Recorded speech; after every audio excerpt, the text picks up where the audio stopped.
ಶಾಲೆಗೆ ಹೋಗ್ತೀವಿ ಅಂತ ತೆರಳಿ ನಾಪತ್ತೆಯಾಗಿದ್ದ ಧಾರವಾಡ ನಗರದ ಶಕ್ತಿ ಕಾಲೋನಿಯ 5 ಬಾಲಕರು ಪತ್ತೆಯಾಗಿದ್ದಾರೆ. ವಿನೋದ್, ಮನೋಜ್, ಲಕ್ಷ್ಮಣ್, ರಾಮು ಹಾಗೂ ಇರ್ಫಾನ್ ನವೆಂಬರ್ 11ರಂದು ಬೆಳಗ್ಗೆ ಶಾಲೆಗೆ ಹೋಗುವುದಾಗಿ ಮನೆಯಿಂದ ತೆರಳಿದ್ರು.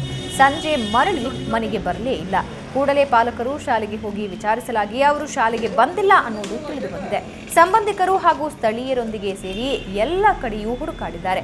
ಆದರೆ ಬಾಲಕರು ಪತ್ತೆಯೇ ಆಗಲಿಲ್ಲ. ಕೊನೆಗೆ ನಿನ್ನೆ ಸಂಜೆ ನಗರದ ಉಪನಗರ ಠಾಣೆ ಪೊಲೀಸರಿಗೆ ದೂರು ನೀಡಿದ್ದಾರೆ. ಇವತ್ತು ಬೆಳಗ್ಗೆ ನಗರದ ರೈಲ್ವೆ ನಿಲ್ದಾಣದಲ್ಲಿ ಮಕ್ಕಳು ಪತ್ತೆಯಾಗಿದ್ದಾರೆ.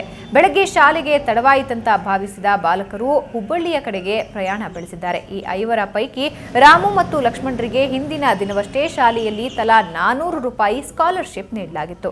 ಇನ್ನು ಉಳಿದ ಬಾಲಕರ ಬಳಿಯೂ ಕೊಂಚ ಹಣವಿತ್ತು. ಎಲ್ಲರೂ ಸೇರಿ ಒಂದೆರಡು ದಿನ ಮಜಾ ಮಾಡೋಣ ಅಂತ ಹುಬ್ಬಳ್ಳಿ ರೈಲು ಹಿಡಿದು ಹೊರಟಿದ್ದಾರೆ.